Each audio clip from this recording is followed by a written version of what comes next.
The name had been lost to time, buried beneath centuries of speculation. Croatoan. To historians, it was nothing more than an unsolved mystery. To conspiracy theorists, it was the key to an ancient cover-up.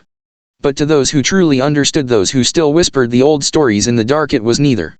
It was a warning. And now, after more than 4 centuries, the marked ones were returning. The unfinished ritual. It started with the disappearances. In the dense forests of the Outer Banks, modern campers began vanishing without a trace. Their tents left intact, their belongings undisturbed. Only the wind carried their final screams. Park rangers reported finding spirals carved into the trees, symbols eerily similar to those found in Roanoke's ruins.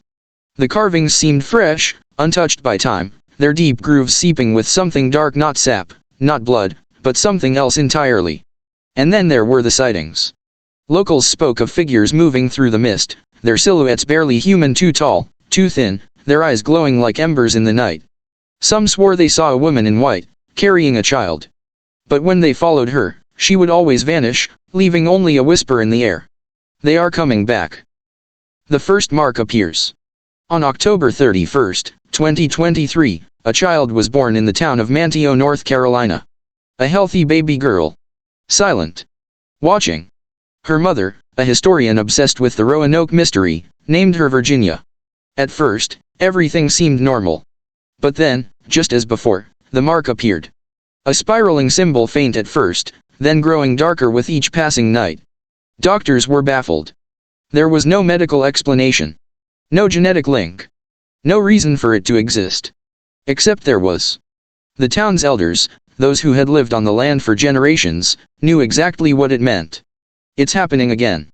And this time, there would be no stopping it. The return of the vanished.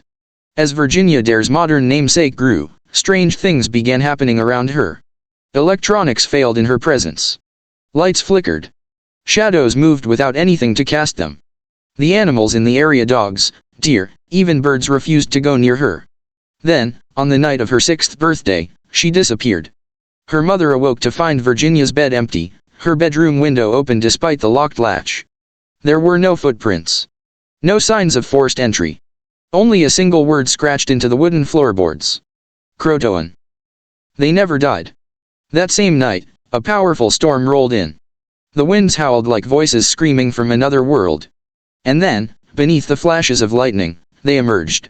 Figures long thought to be lost to history stepped from the shadows. The settlers of Roanoke had never died. They had never left. They had simply been waiting. Waiting for the mark to return. Waiting for the ritual to finish. And now, in the dead of night, as the storm raged and the sky bled red, the marked ones finally stepped back into the world to reclaim what had always belonged to them. The warning stands. The next morning, the storm had passed. The streets of Manteo were empty. Houses stood abandoned, doors wide open, as if the entire town had simply walked away in the middle of the night. No bodies were ever found. No answers were ever given. Only one thing remained. Etched into the ruins of the oldest building in town, the same word, carved centuries ago into the trees of Roanoke. Croatoan. It had always been a warning. And now, it was a prophecy fulfilled. The marked ones had returned. And they would never be forgotten again.